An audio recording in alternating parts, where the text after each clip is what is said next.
Geriatrics actually is about the medical management, or the part of medicine that is dealing with the diseases associated with aging. It includes both the treatment as well as the preventive aspects of the diseases associated with aging. So you have the study of aging, which is gerontology, which is a vast subject. It is the science of the study of aging. And here you have the geriatric medicine, which is a part of medicine which deals with the diseases associated with aging. Now, in Western nations, it's considered as a subspecialty of internal medicine. So you do your internal medicine training and then you go into geriatric medicine. That in fact gives you a good and broad perspective. Here in India also, we have that, people going into geriatric medicine from internal medicine. And also you have doctors who have finished their MBBS, who are doing post-graduation in MD or DNB in geriatric medicine. Now, the scenario we have both in the Western world and here is both, different. Why? Because here we have our own pattern of medical education.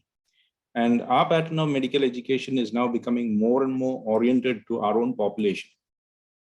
So it is very important for us. Even I come from an internal medicine background, and my interest is in geriatrics because every day 60 to 75% of my patients are in the geriatric age group. So this will soon be the norm for most clinicians, internal medicine specialists, family medicine specialists all across our country. So geriatric medicine is going to become a reality of practice for every internal medicine specialist throughout this country. See, unlike in pediatrics, there's a defined age group there where you treat children up to the age of 12 to 16 in some cases. So that is in the pediatric age group. Here, whereas in our country, most of the age above these 60 years, in our country it is 60 years, in the Western nations it is about 65.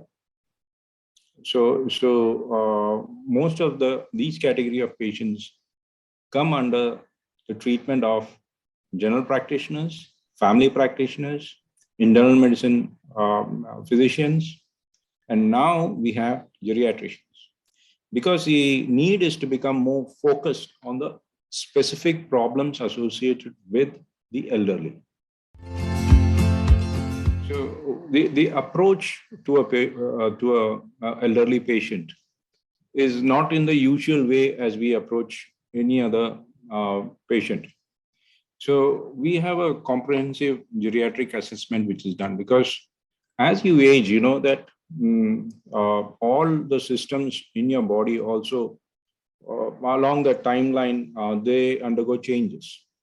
So our assessment as geriatricians, as internal medicine physicians or family practitioners who see a geriatric patient or an elderly patient, focus on that patient, on the factors in that patient that are also aging at that time, 60 to 70, 70 to 80, 80 plus. So we sort of classify according to the age group which they fall into, young, old, mid old, old, like that. And then accordingly, we are having a broader perspective, because all these patients usually or may have multiple comorbidities. So the same patient may have hypertension or diabetes or dyslipidemia or cardiac diseases, neurological diseases, dementias, urinary problems, prostate problems, surgical issues, gastrointestinal issues. So it's a broad spectrum. So to put it in a simple way, the geriatrician, focuses on the patient first. So he is there in the center. The patient is in the center. he is there in the center with the patient, and all the specialities are all around.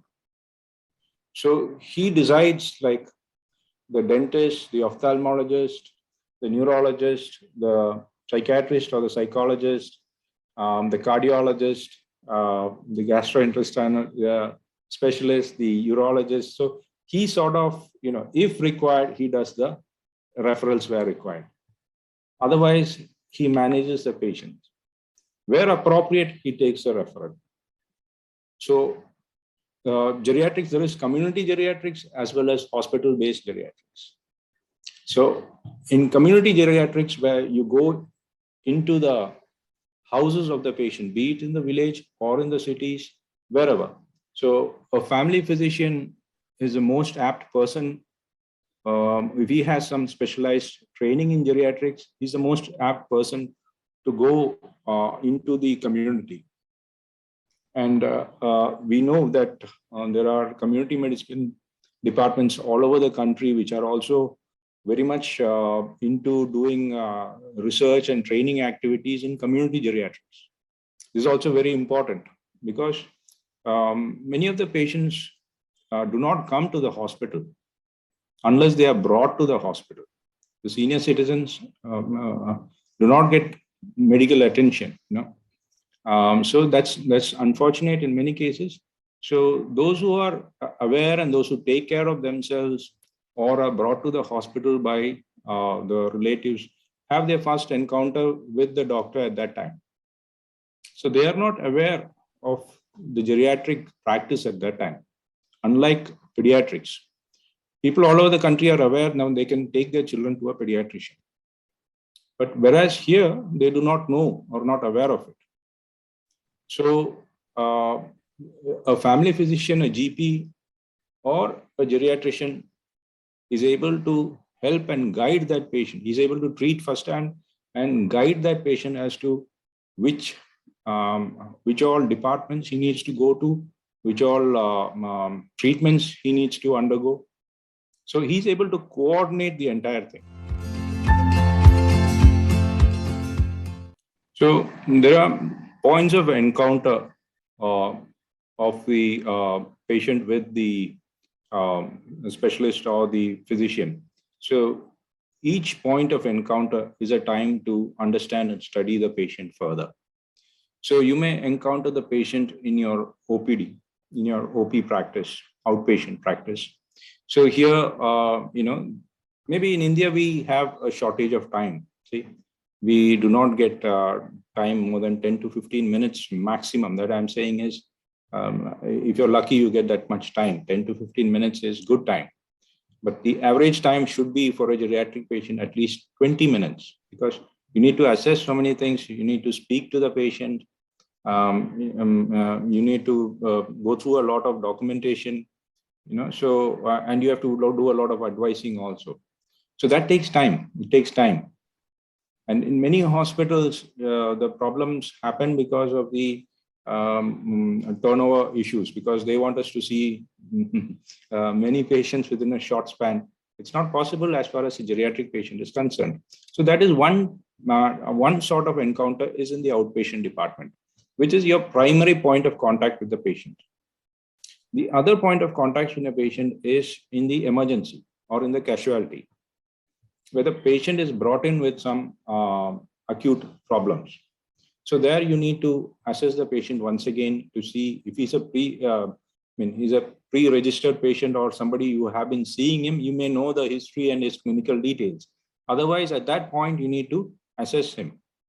So, that also is a difficult assessment, because many times the patients may not be that communicative, maybe in delirium, maybe comatose, so it is up to you to pick up the details.